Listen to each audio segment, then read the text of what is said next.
Hey, family.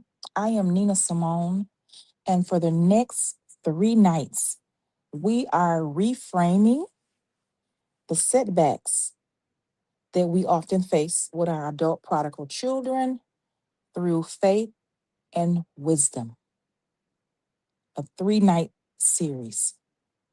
So, night one, when you thought they were improving, but the bad choices continue. We're going to talk about how to stay grounded as a parent on this prodigal journey. Let's talk about one of the most emotionally exhausting moments on this journey. When you thought things were finally getting better, and then your adult child makes another painful choice. Now, you saw signs of progress. They sounded clearer, they seemed calmer. Maybe they even talked about faith, the responsibility, or change. And then suddenly, they're right back in behaviors that break your heart. If you feel confused or discouraged or angry or even spiritually shaken, I want you to hear this clearly. Nothing is wrong with you. You did nothing wrong. One of the hardest truths for parents to accept is this: healing and maturity are not straight lines. Improvement does not mean transformation is complete. It often means they are aware, but not yet anchored. Your child's setback does not erase the growth you saw, it reveals where the foundation is still weak. And weakness is not the same as failure. When a prodigal backslides, parents often ask, what did I do wrong? Did I say too much? Did I do too much? Did I trust too soon? But their choices are not a reflection of your parenting or your prayers or your discernment. They are navigating consequences and freedom and responsibility, things only adulthood can teach. Your role is not to control or manage their behavior. Your role is to remain steady, loving, and boundary. Do not react in shock, fear, or disappointment. I want you to pause before you respond to them. Give yourself time to breathe and pray and regulate before speaking to them. A regulated parent communicates safety, even when the message has to be firm. We also want to respond without rescuing.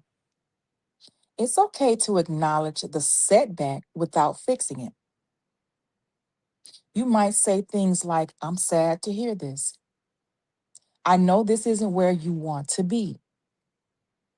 Or I trust you to face the consequences of your choices. Notice what's missing: no lectures, no rescuing, no panic. We need to reaffirm our boundaries, but not their behavior. This is where many parents get stuck. You don't need to restate your expectations for them. You restate your boundaries for you.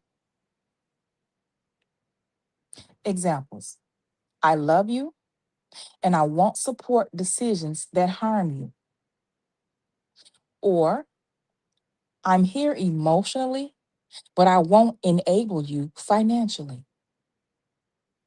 How about this one? I'm praying, but I'm not controlling. I want you to know that God is still working even here. Setbacks do not surprise God. Sometimes what looks like regression is actually exposure, revealing what still needs healing. The soil is being turned, even when it feels violent, even when it feels unfair. Your prayers are not wasted. Your faith is not foolish, and your hope is not naive. So, parents, if you're watching this feeling weary, I want you to remember this. Your peace does not depend on their progress. Your identity does not depend on their choices. And your role is to love them, not control them or their outcomes. You can grieve the setback without abandoning hope. And you are allowed to rest even while the story is still unfolding. So if you're a parent walking this road and struggling to stay grounded, you don't have to do this alone.